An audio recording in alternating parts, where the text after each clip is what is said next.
नमस्कार बच्चों, आज के इस वीडियो में हम सिंक्रोनस मशीन का क्लासिफिकेशन करेंगे।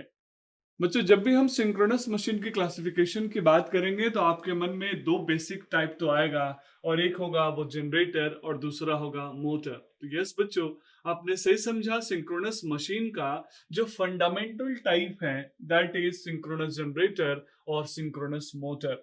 बच्चों, यहाँ सिंक्रोनस जनरेटर और मोटर का बहुत बेसिक सा डिफरेंस है।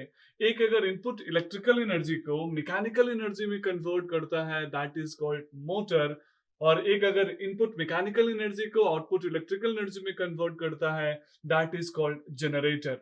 आगे हम इन सब के बारे में काफी डिटेल में चर्चा करने वाले हैं बच्चों। अगर मैं सिंक्रोनस जनरेटर के क्लासिफिकेशन की बात करूं बच्चों, क्योंकि सिंक्रोनस मोटर और जनरेटर प्राइम टाइप हो गए, इनके भी कुछ सब क्लासिफिकेशंस हैं। तो सबसे पहले हम सिंक्रोनस जनरेटर की क्लासिफिकेशन करते हैं। अब बच्चों, यहाँ क्लासिफिकेशन के लिए बहुत सारे पैरामीटर्स मैं चूज करूंगा। जैसे आपको याद होगा, जब आपने अपने इंजीनियरिंग में ट्रांसफार्मर का क्लासिफिकेशन किया होगा, तो यहाँ आपने इन डिफरेंट डिफरेंट पैरामीटर्स को ध्यान में रख के आपने ट्रांसफार्मर को क्लासिफाई किया होगा। ट्रांसफार्मर वही है, लेकिन जो क्लासिफिकेशन का पैरामीटर चेंज होता है, इसीलिए उसके डिफरेंट डिफरेंट टाइप्स दिखते हैं आपको। सेम यहाँ पे अगर सिंक्रोनस जनरेटर का मैं क्लासिफिकेशन करूं on behalf of rotor construction, तो बच्चों दो टाइप के रोटर को हम यहाँ डेवलप करते हैं। पहला, जिसके पोल्स उभरे हुए होते हैं, प्रोजेक्टिंग होते हैं, that is called salient pole generator. आगे बच्चों सैलिएंट पोल के बारे में काफी डिटेल में हम चर्चा करेंगे। सेकेंड जो है that is called cylindrical pole generator. Cylindrical object आपके घर के चारों तरफ है, चाहे वो आपके पास वाले बोतल की मैं बात करूं या फिर आपके घर में यूज होने वाले गैस सिलेंडर की बात करूं, ये सब के सब सिलिंड्रिकल शेप के हैं। इसीलिए एक स्पेशल टाइप का जो हमारा क्लासिफिकेशन करते हैं सैलिएंट और सिलिंड्रिकल, जिसके बारे में हम आगे चल के डिटेल में डिस्कस करेंगे। आइए बच्चों, अब इसी सिंक्रोनस जनरेटर को हम स्पीड के भी यहाँ पे क्लासिफाई करते हैं, यानी रोटर की स्पीड।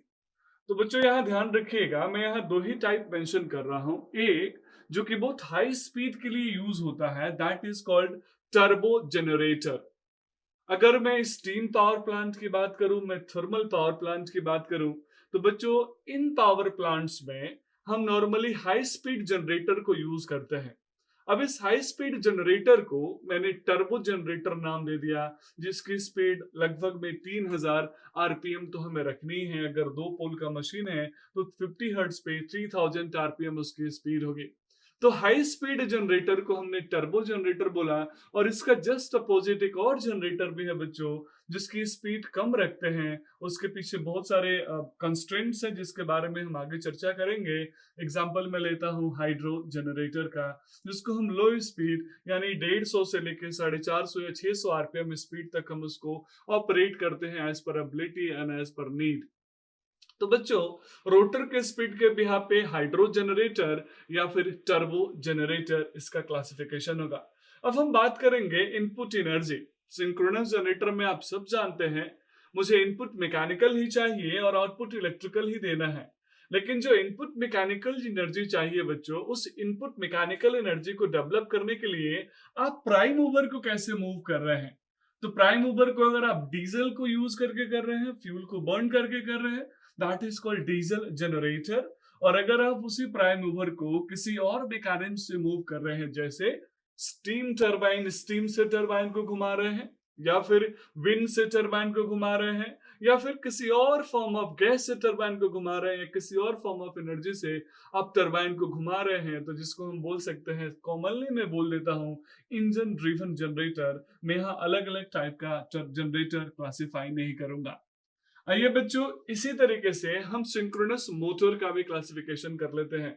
सिंक्रोनस मोटर आप जानते होंगे, या फिर हम यूनिट 5th में डिटेल में पढ़ेंगे कि वो सेल्फ स्टार्ट नहीं होता है, फिर भी उसके अंदर कुछ क्वालिटीज हैं। तो सिंक्रोनस मोटर के अगर स्पीड के बेसिस पे क्लासिफिकेशन करें, तो मैं बोल सकता हूं first one is called high speed motor. High speed motor means वो मोटर जिसकी स्पीड 500 आरपीएम से ज्यादा यहाँ होगी, उसको हम हाई स्पीड सिंक्रोनस मोटर बोलेंगे। सिमिलरली लो स्पीड मोटर मींस जिसकी आरपीएम स्पीड 500 या फिर उससे कम हो। बच्चों रोटर कंस्ट्रक्शन के बिहाफ पे भी मैं सिंक्रोनस मोटर को क्लासिफाई कर सकता हूँ और सेम एग्जैक्टली वो वैसा ही होगा जैसे हमने जनरेटर को क्लासिफाई किया था, यानी salient pole generator and cylindrical pole generator. बच्चों सिमिलरली अगर एप्लीकेशन जो कि सिंक्रोनस मोटर का बैकबोन है, क्योंकि सिंक्रोनस मोटर सेल्फ स्टार्ट नहीं होता, ये उसकी मेजर लिमिटेशन है।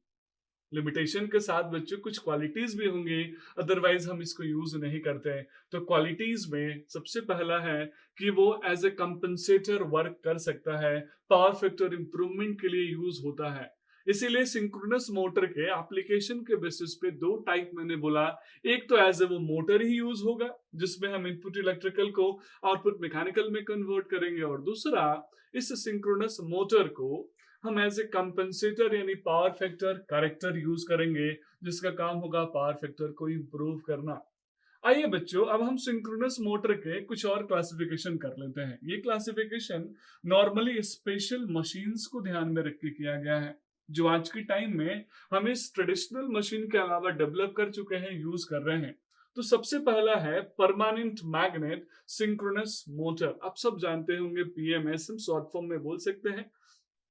आगे हम स्पेशल मोटर जब पढ़ेंगे तो उसको डिटेल में पढ़ेंगे भी। सेकेंड है बच्चों रिलक्टेंस मोटर, जिसमें वेरिएबल रिलक्टेंस के प्रिंसिपल को यूज करके हम उस मशीन को ऑपरेट कराते हैं, सेल्फ स्टार्ट करते हैं, क्योंकि जो ट्रेडिशनल सिंक्रोनस मोटर है वो सेल्फ स्टार्ट नहीं है। तो इसको स्विच रिलक्टेंस मोटर या वेरिएबल रिलक्टेंस मोटर को ध्यान में रख के हम सब क्लासिफाई कर सकते हैं। सिमिलरली बच्चों आज के टाइम में सबसे ज्यादा यूज होने वाला special motor that is called PMBL-DC, permanent magnet brushless DC, या ट्रेपीजोइडल PMAC। तो यहाँ ब्रशलेस डीसी मोटर मैंने नाम रख दिया।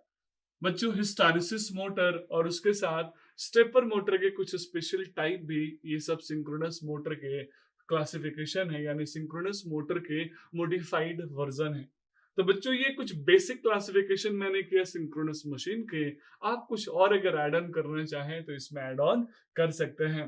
अब आगे बच्चों हम सिंक्रोनस जनरेटर के और डीसी मशीन के इसी पैरामीटर को ध्यान में रख के क्लासिफाई करेंगे, और यहाँ जो चीजें मैंने डिस्कस की है उसको ऐड ऑन करेंगे। That's all about this video. Thank you so much.